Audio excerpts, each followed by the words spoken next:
Orient bell tiles studio से आप देख रहे हैं एबीपी न्यूज। न इधर न उधर, हर खबर की पूरी खबर, न लाग लपेट न खबरों में खोट। आप देख रहे हैं एबीपी रिपोर्ट। नमस्कार, मैं हूं अवधेश। शुरुआत करते हैं एबीपी रिपोर्ट की, लेकिन सबसे पहले आपको बताते हैं वो 4 अहम खबरें जिस पर हमारी नजरें बनी रहेंगी। पहली बड़ी खबर है, हिंदी विरोध के जरिए 20 साल बाद साथ आए ठाकरे बंधु। राज ने बोला हिंदी बुरी नहीं, लेकिन थोपना गलत है। उद्धव ने कहा मराठी भाषा के लिए लड़ना गुंडागर्दी है तो हम गुंडे हैं। यह राजनीति किधर जा रही है, आपको विस्तार से बताएंगे। दूसरी बड़ी खबर है गाजियाबाद से, जहां पर कांवड़ रूट नेम प्लेट का जो विवाद है वो बड़ा हो रहा है और स्वामी यशवीर ने दुकानों में बांटी भगवान वराह की तस्वीर, भगवा झंडा लगाया, तस्वीर देखकर खरीदारी की अपील की है। तीसरी बड़ी खबर यह है कि मैदान से पहाड़ तक बारिश और बाढ़ का कहर जारी है। गुजरात, राजस्थान, एमपी में कई जगहों पर सड़कें बनी समंदर। हिमाचल प्रदेश में भी बारिश से अब तक 72 की मौत हो चुकी है और लगातार मौसम का कहर बरप रहा है। विस्तार से आपको एक एक तस्वीर दिखाएंगे। और चौथी बड़ी खबर है, एक बार फिर से घटना सामने आई, रोटी में थूक के बाद दूध में थूकने वाली घिनौनी हरकत। हिंदू संगठनों ने लखनऊ में गोमती नगर थाने में इस मामले में केस दर्ज कराया है। तो ये सभी खबरें आपको विस्तार से बताएंगे। और अब चलिए विस्तार से खबरों की बात करते हैं। जुलाई अभी शुरू हुई है और आसमान से इतनी बूंदें बरस गईं जिनसे पहाड़ के साथ मैदान भी कांपने लगे हैं। मध्य प्रदेश के शिवपुरी से एक ऐसा वीडियो सामने आया जिसने लोगों को डरा दिया। यहां उफनाई नदी के बीच से ट्रैक्टर निकालना भारी पड़ गया क्योंकि तेज धार में फंसकर ट्रैक्टर पलटने लगा और इस मंजर को जिसने देखा वो बुरी तरीके से सहम गया। क्योंकि शिवपुरी के लुकवासा सोनपुरा मार्ग पर पुल न होने की वजह से कुछ लोगों ने नदी में ही ट्रैक्टर उतार दिया। ट्रैक्टर सवार कुछ लोग जबरन उफनाई नदी को ट्रैक्टर से पार करने लगे, लेकिन पानी का बहाव इतना तेज था कि ट्रैक्टर आगे नहीं बढ़ पा रहा था। जबरन नदी पार करने की कोशिश में पहले तो ट्रैक्टर अनियंत्रित होकर इधर उधर जाने लगा और फिर अचानक ट्रैक्टर पलटने लगा। कुछ देर तक तो लोगों की सांसें अटक गई। गनीमत रही कि ट्रैक्टर ड्राइवर ने ट्रैक्टर को नियंत्रित कर लिया। ट्रैक्टर पर करीब 6 से 7 लोग सवार थे जिन्होंने राहत की सांस ली और उनकी जान बाल बाल बच गई। शिवपुरी में बाढ़ के बीच एक कार भी बहती दिखाई दी। कार पानी में बह ही रही थी, तभी कुछ लोग वहां पहुंचे और रस्सी की मदद से कार को बहने से बचाया, कोशिश की, लेकिन ये तस्वीर भी डराने वाली थी। और जो वीडियो सामने आया है उसमें चारों तरफ पानी ही पानी दिखा। पानी से लबालब भरी सड़क में एक कार तिनके की तरह तैर रही थी। इसके बाद कार को बचाने के लिए कुछ लोगों ने कार को रस्सी से बांध दिया और कार को अपनी तरफ खींचने लगे। इस तरह कार मालिक ने अपनी कार को बहने से बचा लिया। शिवपुरी में भारी बारिश के बाद सिंध नदी उफान पर है, जिससे नदी के ऊपर बनी पुलिया तक पानी आ गया है। मुसीबत इतनी ज्यादा है कि उफनाई पुलिया पार करना मतलब जान जोखिम में डालने जैसा है। माननीय मुख्यमंत्री जी के मोहनियाजा जी से हम निवेदन करना चाहते हैं,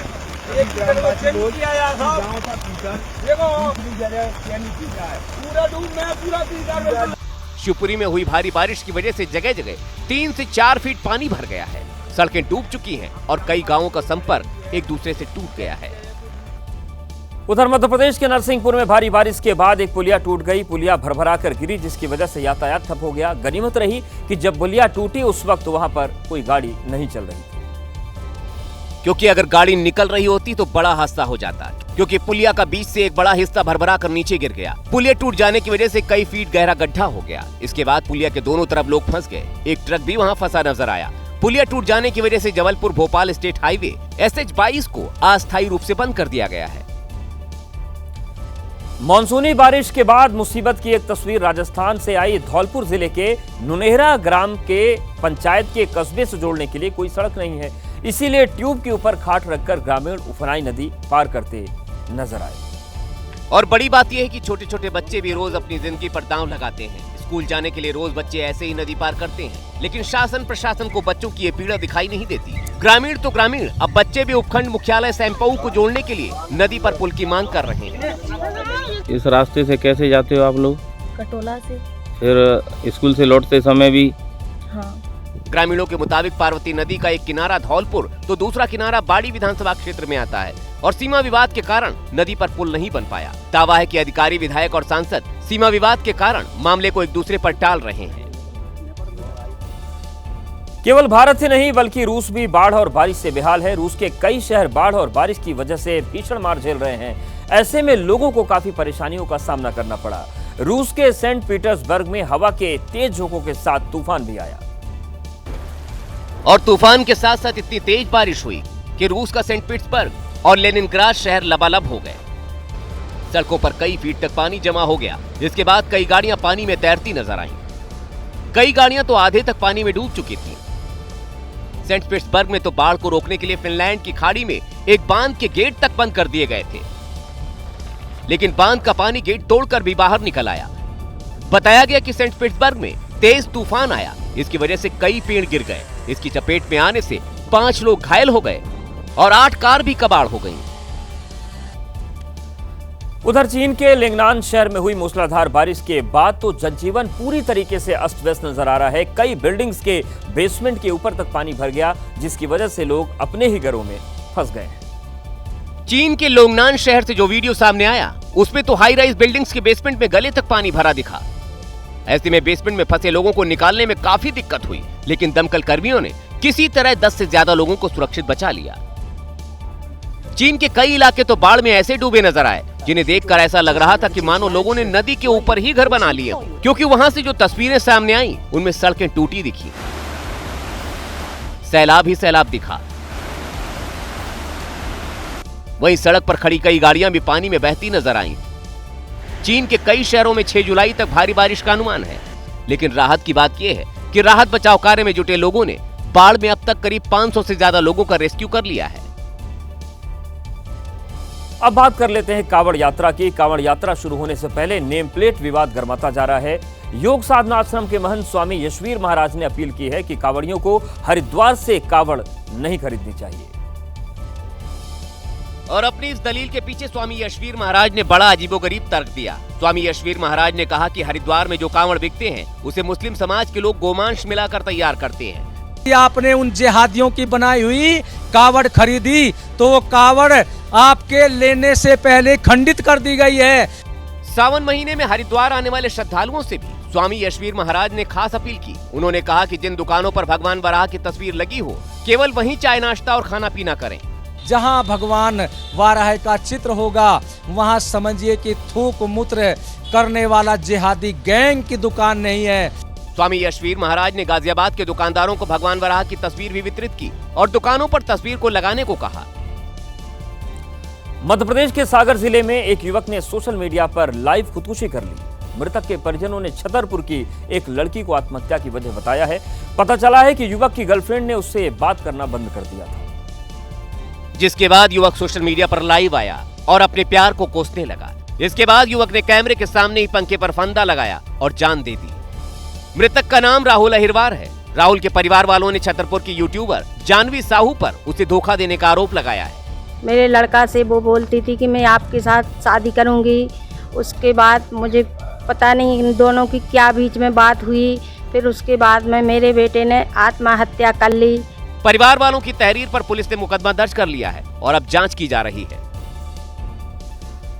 यूपी के अमरोहा में एक ट्रक में आग लगने से हड़कंप मच गया। ट्रक मुंबई से रामपुर की ओर जा रहा था और इसी बीच अनियंत्रित होकर पलट गया, जिसकी वजह से उसमें आग लगी और ट्रक जलने लगा।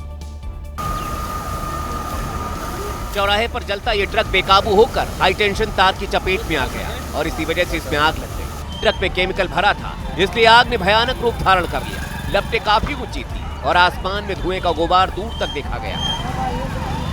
यह हादसा यूपी के अमरोहा में हुआ। गजरौला कोतवाली क्षेत्र के कमुराला चौकी के पास से चौराहे से गुजरते वक्त हाई टेंशन तार की चपेट में आ गया। इसकी वजह से न सिर्फ ट्रक जलने लगा, बल्कि आसपास की दुकानें भी इसकी चपेट में आ गईं। इस भयानक हादसे में ट्रक ड्राइवर के सहयोगी की मौत हो गई, जबकि ड्राइवर ट्रक से कूदकर अपनी जान बचाने में सफल रहा। मौके पर पहुंची फायर ब्रिगेड की टीम आग को काबू करने की कोशिश में जुट गई, लेकिन आग इतनी भयानक थी कि काफी मशक्कत के बाद आग को शांत किया जा सका, लेकिन तब तक काफी नुकसान हो चुका था। राजस्थान के भीलवाड़ा में कार से मामूली टक्कर के बाद हुए विवाद में एक युवक की हत्या कर दी गई, जिसके बाद से पूरे इलाके में तनाव है। हालात को देखते हुए मौके पर बड़ी संख्या में पुलिस बल को तैनात किया गया है। 4 जुलाई को शाम 6:24 पर एक कार ने प्याज के ठेले वाले को टक्कर मार दी। टक्कर लगते ही ठेला दूर चला गया और प्याज सड़क पर बिखर गया। अचानक कार से टक्कर के बाद प्याज बेचने वाला भी घबरा गया और वहां से भागकर अपनी जान बचाई। घटना भीलवाड़ा जिले के जहाजपुर में घटी और यहीं से विवाद की शुरुआत हुई। ठेले में कार से ठोकर लगने के बाद दुकानदार पहले अपना सामान उठाने लगा तो आसपास के मौजूद लोग तुरंत कार के पास पहुंचे और ड्राइवर से कहासुनी होने लगी। बताया जा रहा कि कहासुनी के बीच सीताराम नाम के युवक की दूसरे पक्ष से धक्का मुक्की होने लगी। इस दौरान एक व्यक्ति ने उसे खींचकर पीछे की ओर धक्का दिया और वो जमीन पर गिर गया। युवक पीठ के बल गिरा, इससे उसके सिर में गंभीर चोट लगी, लेकिन तुरंत किसी का उस पर ध्यान नहीं गया। कुछ पल बाद धक्का देने वाला व्यक्ति उसके पास पहुंचा, उसे उठाने की कोशिश की। युवक की हालत देख लोग घबरा गए और उसे तुरंत अस्पताल ले गए, लेकिन इलाज के दौरान उसकी मौत हो गई। जिस ठेले को कार ने टक्कर मारी उसके दुकानदार का नाम शरीफ मोहम्मद है और धक्का मुक्की के दौरान कार सवार जिस युवक की मौत हुई उसका नाम सीताराम था। इस घटना के बाद हिंदू युवक की हत्या की खबर आग की तरफ फैली और देखते ही देखते मामले ने सांप्रदायिक रंग ले लिया। बड़ी संख्या में लोग जहाजपुर अस्पताल में जमा हो गए और आरोपियों के खिलाफ एक्शन की मांग करने लगे। सांप्रदायिक तनाव बढ़ता देख मौके पर 10 थानों की पुलिस तैनात की गई। पुलिस के अधिकारियों ने नाराज लोगों के गुस्से को शांत कराया और वापस लौटाया। वो एक अकस्मात घटना थी। वैसे भी आप जानते हो जहाजपुर में थोड़ा तनावपूर्ण वातावरण है सांप्रदायिक दृष्टिकोण से। पुलिस इसे एक हादसा मान रही है, लेकिन हिंदू संगठन लिंचिंग का आरोप लगा रहे हैं। तकिया मस्जिद के बाहर हिंदू समाज के एक युवक की योजनाबद्ध तरीके से हत्या कर दी गई। इस हत्या के विरोध में दुकानदारों ने अपनी दुकानें बंद कर दी। व्यापारियों ने इसे गंभीर मामला बताया और पुलिस से कठोर एक्शन की मांग की है। और अब चलिए बात करते हैं लखनऊ की। लखनऊ में दूध में थूक का मामला सामने आया है। घटना के बाद हिंदू संगठनों ने थाने में शिकायत दर्ज कराई और इस मामले में यह भी सामने आया है कि दूध देने वाला पहले भी ऐसा कर चुका है। घटना का सीसीटीवी भी सामने आया, जिसमें दिख रहा है कि दूध देने वाला शख्स पहले इधर उधर देखता है और फिर मौका देखकर दूध में थूक देता है। दूध देने वाले ने एक बार नहीं बल्कि कई बार ऐसा किया। दूध में थूकने के बाद वो गेट खुलने पर दूध मालिक को दे देता है। परिवार को जब शक हुआ तो उसने सीसीटीवी चेक किया, जिसमें सच्चाई खुलकर सामने आ गई। तो दूध देते वक्त ये उसमें फूंक कर रहा था, उसमें थूक रहा था। आरोप है कि दूध देने वाले ने अपनी पहचान भी लोगों से छिपाई। मामले की जानकारी मिलने पर हिंदू संगठनों ने गोमतीनगर थाने में केस दर्ज कराया है। बागपत जेल में एक बदमाश का रील वायरल हुआ है, जिसको लेकर अब सवाल उठने लगे हैं। वीडियो वायरल होते ही जेल प्रशासन हरकत में आया और जांच शुरू हुई। वायरल वीडियो में देख सकते हैं कि गैंगस्टर सोनू जेल में मस्ती के साथ वीडियो बना रहा है। बदमाश ने जेल के अंदर एक्सरसाइज का वीडियो बनाया। बागपत जेल में गैंगस्टर ने बड़े आराम से रील बनाई। बदमाश की धमक इतनी कि पूरी बैरक में उसके अलावा कोई दिखाई नहीं दे रहा है। वीडियो वायरल होते ही जेल में मोबाइल और इंटरनेट मुहैया कराने को लेकर सवाल उठ रहे हैं। बदमाश सोनू 1 महीने पहले ही फायरिंग केस में जेल में आया था। वहीं संभल में मामूली बात को लेकर दो पक्षों में जबरदस्त विवाद हो गया। दोनों पक्षों में जमकर लाठी डंडे चले, पत्थरबाजी भी की गई। इस मारपीट में कई लोग घायल हुए हैं। दोनों गुटों ने बीच रास्ते में मारपीट शुरू कर दी। लाठी डंडे और ईंट पत्थर से एक दूसरे पर हमला शुरू कर दिया। दोनों पक्षों के सामने जो भी मिला उसे बेरहमी से पीट दिया गया। खेतों से ईंट लेकर लोगों को दौड़ा दौड़ा कर मारा गया। आरोपियों ने महिलाओं को भी नहीं बख्शा। बीच बचाव करने आए युवकों पर भी हमला हुआ। मारपीट की इस घटना में 4 लोग घायल हुए। ये पूरा विवाद बारात को निकालने को लेकर हुआ। गर्मी में मौसम फलों के राजा आम का भी मौसम कहलाता है और हर कोई रसीले आमों का स्वाद का दीवाना है। आम की खुशबू और स्वाद को सेलिब्रेट करने के लिए लखनऊ में उत्तर प्रदेश आम महोत्सव चल रहा है। शुक्रवार को मुख्यमंत्री योगी आदित्यनाथ ने आम महोत्सव का उद्घाटन किया और आम की तरह तरह की किस्मों का उन्होंने मुआयना किया। आम मेले में घूमते समय योगी आदित्यनाथ तब हैरान रह गए जब उनके हाथ में 2.5 किलो का आम आया। आम के मेले में एक ऐसा आम भी था जिसे देख मुख्यमंत्री मुस्कुरा उठे, क्योंकि आम की इस किस्म का नाम योगी आम है। इस आम महोत्सव में उत्तर प्रदेश के अलग अलग शहरों से किसान अपने खास आम लेकर पहुंचे हैं। सैकड़ों किस्म के रसीले और स्वाद भरे आमों को देखने के लिए बड़ी तादाद में लोग जुट रहे हैं। तो आप देखिए, मुख्यमंत्री योगी आदित्यनाथ के हाथ में 2.5 किलो का आम, और ये वो योगी आम है जिसको लेकर उत्तर प्रदेश के मुख्यमंत्री जब उनकी नजर इस पर पड़ी तो वो भी मुस्कुराने लगे। और तरह तरह की किस्में आम की यहाँ पर मौजूद हैं। अब बात करते हैं बिहार की कानून व्यवस्था की। बिहार के बड़े कारोबारी गोपाल खेमका की बीती रात उनके घर के सामने ही गोली मारकर हत्या कर दी गई। हमलावर ने गांधी मैदान थाना से केवल 500 मीटर की दूरी पर मर्डर की वारदात को अंजाम दिया। वहीं हत्या का सीसीटीवी वीडियो भी सामने आया। वीडियो में अकेला शूटर अपार्टमेंट के बाहर कारोबारी गोपाल खेमका के आने का इंतजार करता दिखा। इसके बाद रात करीब 11:38 पर जैसे ही गोपाल खेमका की गाड़ी उनके घर के बाहर आकर रुकी, पहले से तैयार हेलमेट पहने शूटर ने उन पर ताबड़तोड़ गोलियां बरसा दी। गोली लगने के बाद कारोबारी गोपाल खेमका वहीं गिर गए और हमलावर तुरंत फरार हो गया। इसके बाद गार्ड ने जब गेट खोला तब तक बहुत देर हो चुकी थी। घटना के तुरंत बाद गोपाल खेमका को अस्पताल ले जाया गया, जहां डॉक्टर ने उन्हें मृत घोषित कर दिया।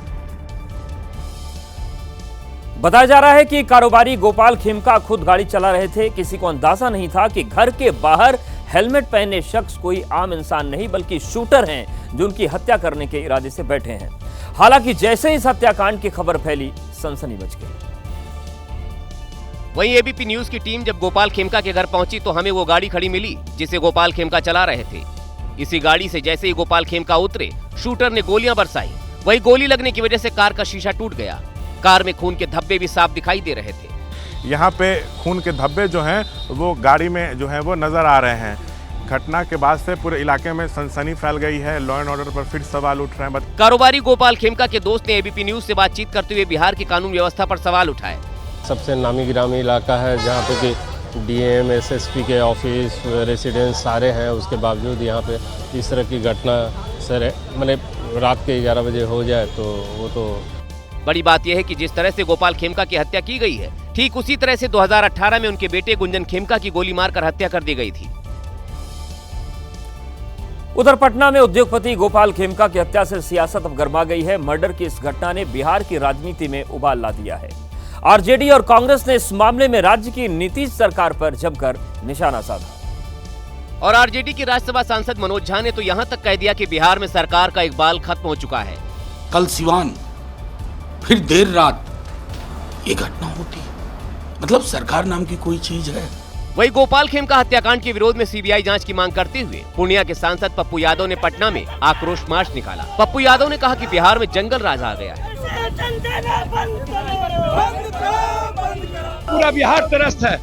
सिवान में नरसंहार, बक्सर में नरसंहार, सब कुछ कोलैप्स हो चुका है। कोई बेटी सुरक्षित नहीं है। लेकिन लोक जनशक्ति पार्टी रामविलास के अध्यक्ष और केंद्रीय मंत्री चिराग पासवान ने भी इस घटना की निंदा की और कहा कि ऐसी घटनाएं चिंता बढ़ाने वाली हैं। बता दें कि हत्या की जांच के लिए एसआईटी का गठन किया गया है। वहीं सीएम नीतीश कुमार ने खुद डीजीपी से घटना की पूरी जानकारी मांगी है। बिहार के सिवान में वर्चस्व के लिए खूनी वारदात को अंजाम दिया गया। इस खूनी लड़ाई में 3 लोगों की मौत हो गई। तेजस्वी यादव ने भी इस खौफनाक वारदात पर सवाल उठाते हुए कहा है कि अचेत मुख्यमंत्री की अगुवाई में विधि व्यवस्था ध्वस्त। सीवान से आई ये तस्वीरें बिहार की कानून व्यवस्था पर तीखे और गंभीर सवाल उठा रही हैं, जहां मलमलिया मोड़ के पास 2 पक्षों के बीच जमकर तलवारबाजी हुई, जिसमें 3 लोगों की मौके पर ही दर्दनाक मौत हो गई, जबकि 4 लोग गंभीर तौर पर घायल हैं, जिनका अस्पताल में इलाज जारी है। वर्चस्व की इस खूनी लड़ाई की खबर मिलते ही पीड़ित परिवार में चीख पुकार मच गई। परिजनों का आरोप है कि उन्होंने पुलिस से दारू बेचने वालों की शिकायत की थी। पुलिस अगर कार्रवाई करती तो ये हत्याएं नहीं होती। इंसान जंगलों में पहुंच गए और जंगली जानवर शहरों में। ये बात इसलिए क्योंकि देश के अलग अलग इलाकों से ऐसी तस्वीरें आई हैं जहां बाघ सड़कों पर घूमते हुए दिखाई दिए। सबसे पहले आपको उत्तर प्रदेश के लखीमपुर खीरी लेकर चलते हैं, जहां सड़क से कार गुजर रही थी। तभी जंगल के अंदर से बाघ आ गया। बाघ को देखकर वाहन चालक ने ब्रेक लगा दिया और बाघ की चहलकदमी का वीडियो बनाने लगा। बाघ सड़क पार कर जंगल के दूसरी तरफ चला गया। अब मध्य प्रदेश लेकर चलते हैं। ये नेशनल हाईवे 39 है, जहां सुबह सवेरे सड़क पर बाघ आ गया। नेशनल हाईवे होने की वजह से यहाँ वाहनों की आवाजाही काफी अधिक रहती है। अपने सामने बाघ को वाहन चालक ने देखा तो पहले वो डरा, फिर उसने बाघ का वीडियो बना दिया। गिर सोमनाथ से भी ऐसी ही तस्वीर आई, जहां शेरों का झुंड जंगलों से निकला और हाईवे पर आ गया। इस पे 2 शेरनियां और 8 शावक एक साथ घूमते नजर आए। इस दौरान स्टेट हाईवे पर आवाजाही ठप हो गई। अब एक ऐसी खबर जो दमोह ही नहीं बल्कि पूरे मध्य प्रदेश में चर्चा का विषय बनी हुई है, जहां बीजेपी की पूर्व विधायक के पति ने कोर्ट से जीवन चलाने के लिए पत्नी से भत्ता देने की गुहार लगाई है। बीजेपी के बड़े बड़े नेताओं के साथ तस्वीरों में दिख रही एमपी से पूर्व विधायक सोनाबाई हैं। 2003 से 2008 तक सोनाबाई बीजेपी विधायक रही हैं। सोनाबाई एक बार फिर सुर्खियों में है क्योंकि इनके पति ने कोर्ट से ऐसी गुहार जो लगाई है। मैं विधायक का भाजपा भारतीय जनता पार्टी से टिकट भी लाया और जीत भी उनको मिली, लेकिन बड़े बड़े नेताओं के साथ भी मिलती जुलती रही तो उन्होंने मेरे साथ दुर्व्यवहार करने लगी 2009 में। और वो हमको छोड़कर चली गई थी। और मैं विकलांग हूँ सर, मेरे पास कुछ नहीं है व्यवस्था। सेवक राम ने कोर्ट में अर्जी लगाते हुए हर महीने 25,000 रुपए गुजारा भत्ता देने की मांग की है। सेवक के वकील के मुताबिक कोर्ट ने उनकी अर्जी स्वीकार कर ली है और जल्द ही पूर्व विधायक सोनाबाई को कोर्ट में तलब किया जाएगा। मराठी विजय सभा में दोनों भाइयों के साथ आने के पीछे कई मकसद है। सबसे बड़ा मकसद सियासी है। दोनों भाई मराठी अस्मिता के नाम पर मराठी वोट बैंक का ध्रुवीकरण करना चाहते हैं। मराठी भाषा के लिए मुहिम को मजबूत करना भी उनका मकसद है। त्रिभाषा फॉर्मूले के खिलाफ जीत साबित करना भी मकसद है। सांस्कृतिक एकजुटता के साथ राजनीतिक संदेश देने की कोशिश की गई। महायुति के खिलाफ विपक्षी एकजुटता उन्होंने दिखाई और ठाकरे परिवार में एकजुटता दिखाने की कोशिश भी की गई। इसीलिए दोनों भाई भाषणों में हिंदी के प्रति तल्खी दिखाते रहे। जे हिंदी बोलत नाहीत त्या राज्यांमध्ये हिंदी बोलत असलेल्या राज्यांमधनं नोकरी धंद्यासाठी लोक इकडे येत आहेत आणि हे म्हणतात हिंदी शिका। कोणासाठी शिकायचं? जास्ती नाटकं केली तर कानाखाली आवाज काढलाच पाहिजे तुम्ही, पण चूक त्यांची असली पाहिजे। भाषेच्या नावाखाली गुंडगिरी सहन केली जाणार नाही। जर महाराष्ट्रामध्ये मराठी माणूस न्याय मागण्यासाठी आंदोलन करत असेल आणि त्याला जर का तुम्ही गुंड म्हणत असाल तर आम्ही गुंड आहोत। उद्धव ठाकरे ने यह भी कहा कि हिंदू हिंदुस्तान मंजूर, लेकिन हिंदी नहीं। एक तरफ राज ठाकरे अपने कार्यकर्ताओं को गलती होने पर सबक सिखाने का पाठ पढ़ा रहे थे, तो वहीं उन्हीं के कार्यकर्ता उनके आदेश देने से पहले ही ऐसी ही हरकतें करते नजर आए। एमएनएस कार्यकर्ताओं ने भाषा विवाद पर वर्ली में एक ऑफिस में जमकर तोड़फोड़ की और धमकी। मराठी नहीं बोलने के बयान पर एमएनएस कार्यकर्ताओं ने एक व्यापारी के ऑफिस पर नारियल से हमला कर दिया। ऑफिस के बाहर मौजूद गार्ड हमलावरों को रोकने की कोशिश कर रहा था, लेकिन राज ठाकरे के कार्यकर्ता लगातार ऑफिस की डोर पर नारियल से प्रहार कर रहे थे। जिस ऑफिस पर हमला हुआ वो व्यापारी सुशील केडिया का है। सुशील केडिया शेयर बाजार और निवेश मामलों के विशेषज्ञ हैं। पिछले दिनों सुशील केडिया ने सोशल मीडिया प्लेटफॉर्म एक्स पर राज ठाकरे को चुनौती देते हुए लिखा, राज ठाकरे ध्यान दें, मैं मुंबई में 30 साल रहने के बाद भी मराठी ठीक से नहीं जानता और आपकी घोर बदतमीजी के कारण मैंने ये प्रण लिया है कि जब तक आपके जैसे लोग मराठी मानुष की देखभाल करने का ढोंग करते रहेंगे मैं मराठी नहीं सीखूंगा। क्या करना है बोल। इसी ट्वीट के बाद एमएनएस कार्यकर्ता केडिया के ऑफिस पहुंचे और तोड़फोड़ की। तोड़फोड़ के बाद केडिया ने वीडियो जारी कर सफाई दी और कहा उन्हें ओवर रिएक्ट नहीं करना चाहिए था। केडिया ने ट्वीट पर माफी भी मांगी। अमेरिका के न्यूयॉर्क शहर में खाने वालों की अनोखी प्रतियोगिता हुई। इस प्रतियोगिता में शामिल प्रतियोगियों के बीच सबसे ज्यादा हॉट डॉग खाने की होड़ लगी थी। 3, 2, 1, go! जैसे काउंटडाउन रुका, महिला प्रतियोगियों ने टेबल पर रखे हॉट डॉग्स खाना शुरू कर दिया। साथ में कोल्ड ड्रिंक्स भी रखी थी। महिलाएं एक के बाद एक ताबड़तोड़ हॉट डॉग्स खाने लगी। महिलाओं की कैटेगरी में मिकी सूडो चैंपियन बनी, जिन्होंने 10 मिनट में 33 हॉट डॉग्स खा लिए। 3, 2, 1, go! महिलाओं के बाद पुरुषों की बारी आई और रेफरी का इशारा मिलते ही सारे प्रतियोगी हॉट डॉग्स पर टूट पड़े।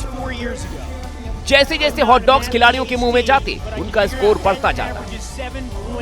पुरुषों की कैटेगरी में जोई चेस्टनट ने 10 मिनट में 70 हॉट डॉग चट कर दिए और 17वीं बार चैंपियन बने। हालांकि 41 साल के चेस्टनट 2021 में 76 हॉट डॉग्स खाने का अपना पुराना रिकॉर्ड नहीं तोड़ पाए। अक्सर अपने बयानों को लेकर विवाद में रहने वाले मध्य प्रदेश के कैबिनेट मंत्री कैलाश विजयवर्गीय एक बार फिर से चर्चा में हैं। अब उन्होंने मध्य प्रदेश के नए बीजेपी प्रदेश अध्यक्ष को लेकर कुछ ऐसा कह दिया जिस पर विवाद बढ़ गया है।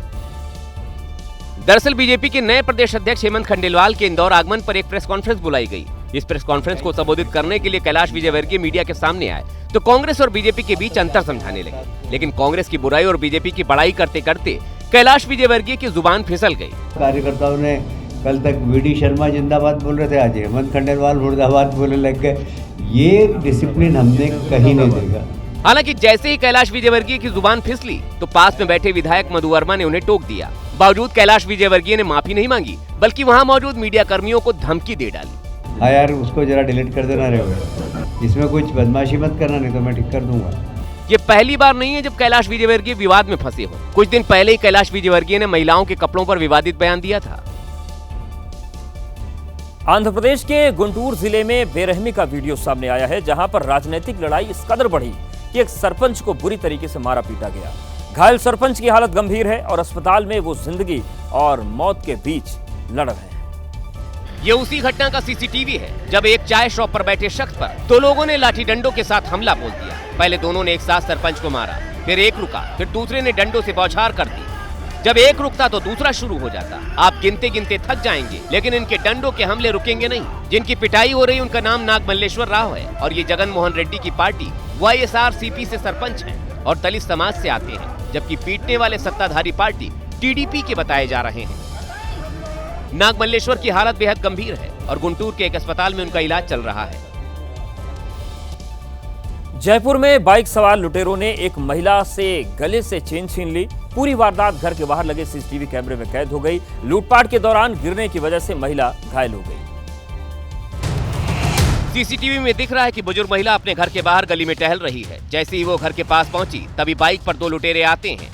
पास आते ही बाइक सवार बदमाश ने महिला के गले पर झपट्टा मारा और सोने की चेन लूट ली। लूटपाट के दौरान बुजुर्ग महिला का संतुलन बिगड़ा और वो सड़क पर औंधे मुंह गिर गई। लुटेरे चेन लेकर फरार हो गए। सड़क पर गिरने की वजह से महिला के चेहरे पर गंभीर चोटें आई हैं। ये वारदात विद्याधर नगर इलाके के सेक्टर 7 की है।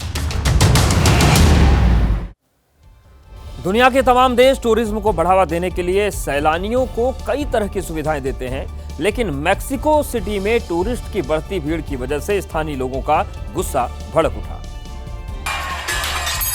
जिसके बाद मैक्सिको सिटी के स्थानीय नागरिकों ने शहर के रेस्टोरेंट और होटल में तोड़फोड़ शुरू कर दी। मास्क पहने प्रदर्शनकारी कहीं स्प्रे पेंट से रेस्टोरेंट की दीवारों को बदरंग करते दिखे तो कोई रेस्टोरेंट के कांच तोड़ता दिखा। कई जगहों पर तो सैलानियों के साथ बदसलूकी भी की गई।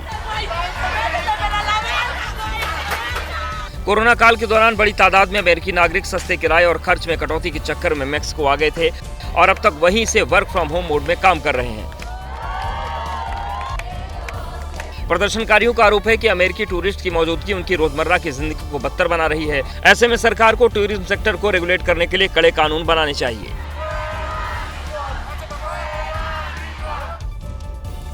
उत्तराखंड के मुख्यमंत्री पुष्कर सिंह धामी खटीमा में आज अलग अंदाज में नजर आए। धामी ने नगला तराई में किसानों के साथ मिलकर खेतों की जुताई और धान की रोपाई की।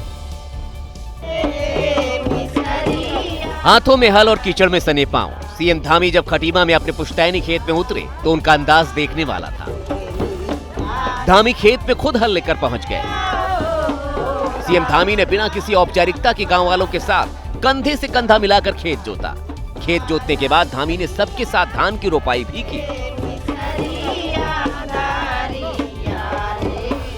धामी ने उत्तराखंड की समृद्ध लोक सांस्कृतिक परंपरा हुडकिया बॉल के जरिए जमीन, जल और छाया के देवताओं की भी वंदना की। धामी के इस अंदाज की हर तरफ चर्चा है। लखनऊ में शिया धर्मगुरु यासूब अब्बास के घर पर लगाए गए ईरान के सुप्रीम लीडर आयतुल्लाह खामनेई के पोस्टर ने विवाद को हवा दे दी है। एक और मुस्लिम धर्मगुरु इस पोस्टर के समर्थन में नजर आ रहे हैं तो हिंदू पक्ष सवाल उठा रहा है।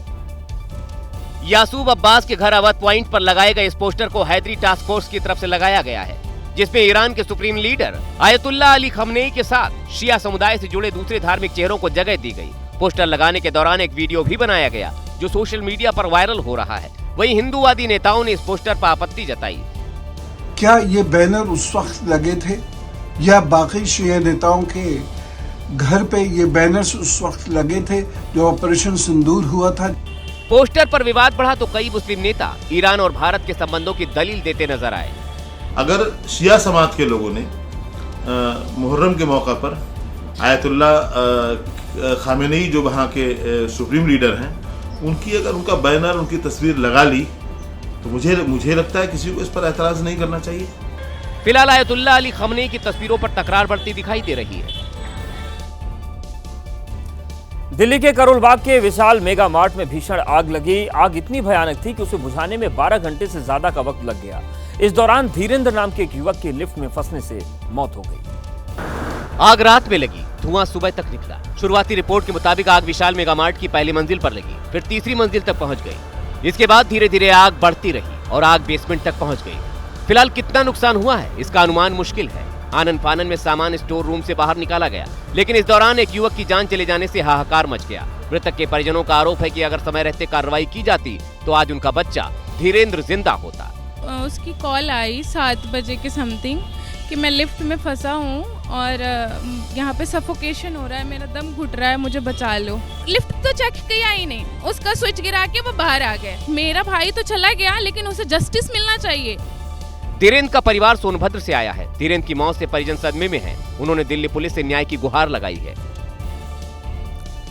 अजब एमपी में भ्रष्टाचार का गजब मामला सामने आया है, जहां पर एक स्कूल में 4 लीटर पेंट से रंगाई करने के लिए 168 मजदूर और 65 मिस्त्री लगा दिए गए। तब जाकर स्कूल में रंगाई का कार्यक्रम संपन्न हो पाया।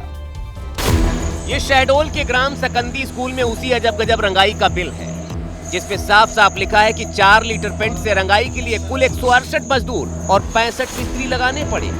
तब जाकर इस अजब इमारत की गजब रंगाई हो पाई, जिसमें खर्च भी कुछ ज्यादा नहीं, सिर्फ 1,06,000 रुपए के करीब आया।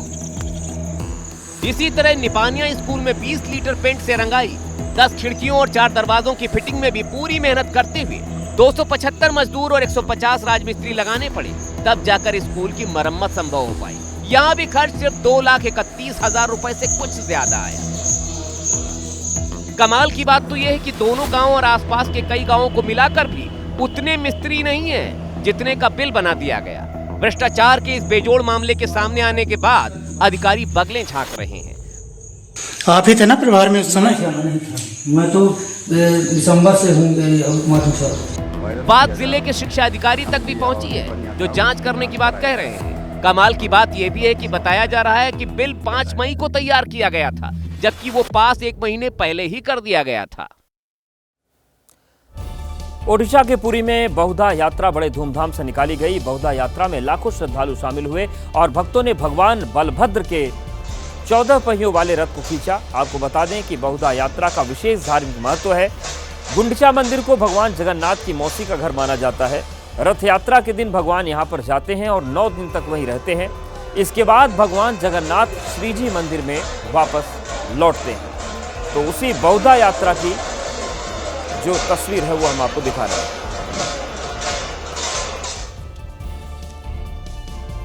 अब बात गाजियाबाद की करते हैं। गाजियाबाद के बोंझा क्षेत्र में हाईवे के पास बनी मजार पर आज कार्रवाई की गई। इस दौरान मजार के आसपास किए गए पक्के निर्माण को तोड़ा गया।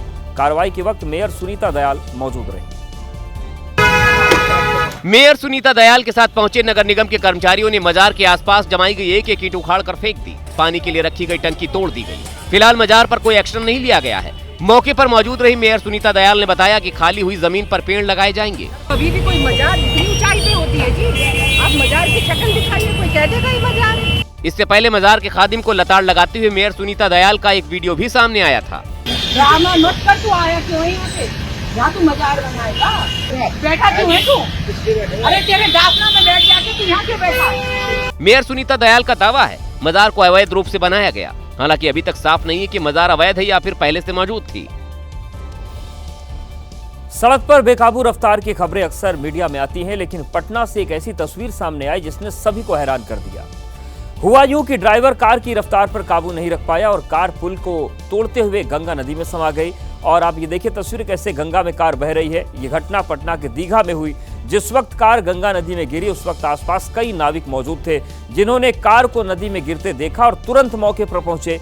नाविकों ने कार में सवार लोगों को समय रहते बाहर निकाला और उनकी जान बचाई। आप देखिए किस तरीके से जब कार गंगा में गिरी, गनीमत थी कि वो पलटी नहीं थी। नाविक पहुंचे, उन्होंने सबसे पहले कार के अंदर जो लोग फंसे थे उनको निकालकर नाव में बिठाया और उसके बाद रस्सी के सहारे नाव को काबू करने की कोशिश की गई। तो ये पटना के दीघा की तस्वीर आपको दिखा रहे हैं ना। इस कार में पति पत्नी सवार थे, लेकिन अनियंत्रित कार पुल की रेलिंग को तोड़कर गंगा नदी में गिर गई और जो नाविक थे वहां पर उन्होंने इन्हें बचाया। उनकी कार अनियंत्रित हो गई और गंगा नदी में समा गई। बीच में जो वहाँ पे स्थानीय 2 मोटर बोट नाविक हैं, राहुल और आंसू, उन दोनों के द्वारा काफ़ी बहादुरी का परिचय देते हुए और दोनों दंपति को अपने मोटर बोट से और लाइफ जैकेट की सहायता से तत्काल रेस्क्यू किया गया। और जो बहादुरी की बात है कि पूरा रेस्क्यू इन्होंने 1 मिनट के अंदर कर लिया और इस प्रकार से दोनों को सुरक्षित निकाल लिया गया है। अमरनाथ यात्रा का आज तीसरा दिन है और इस बीच उत्साह, उमंग और भक्ति से भरे श्रद्धालु लगातार बाबा बर्फानी के दर्शन के लिए पहुंच रहे हैं। न कोई खौफ न कोई चिंता, चाक चौबंद सुरक्षा व्यवस्था के बीच श्रद्धालुओं के जत्थे बाबा बर्फानी के जयकारे लगाते हुए पवित्र अमरनाथ गुफा की तरफ आगे बढ़ रहे हैं। अमरनाथ यात्रा को लेकर श्रद्धालुओं में खासा उत्साह नजर आ रहा है। आधिकारिक आंकड़ों के मुताबिक बीते सिर्फ 2 दिन में ही 26,863 श्रद्धालुओं ने बाबा बर्फानी के दर्शन किए। अकेले शुक्रवार को 14,000 से ज्यादा श्रद्धालु पवित्र अमरनाथ गुफा पहुंचे। वहीं शुक्रवार को 6,000 से ज्यादा तीर्थयात्रियों का तीसरा जत्था गांदरबल के बालटाल, पहलगाम के नुनवान बेस कैंप पहुंचा। देश के कोने कोने से बाबा के भक्त आ रहे हैं। जम्मू कश्मीर के स्थानीय नागरिक उनका खुले दिल से स्वागत कर रहे हैं। बता दें कि अब तक यात्रा के लिए 3,50,000 श्रद्धालुओं ने रजिस्ट्रेशन कराया है। 3 जुलाई से शुरू हुई अमरनाथ यात्रा 9 अगस्त तक चलेगी।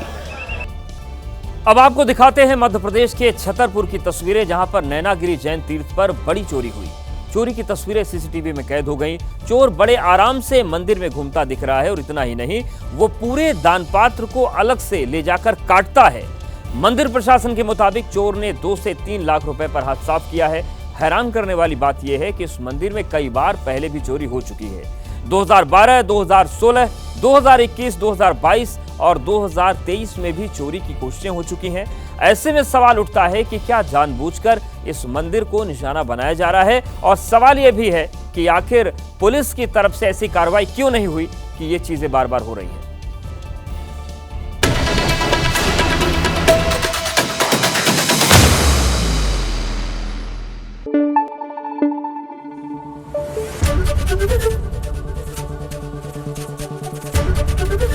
एबीपी न्यूज आपको रखे आगे।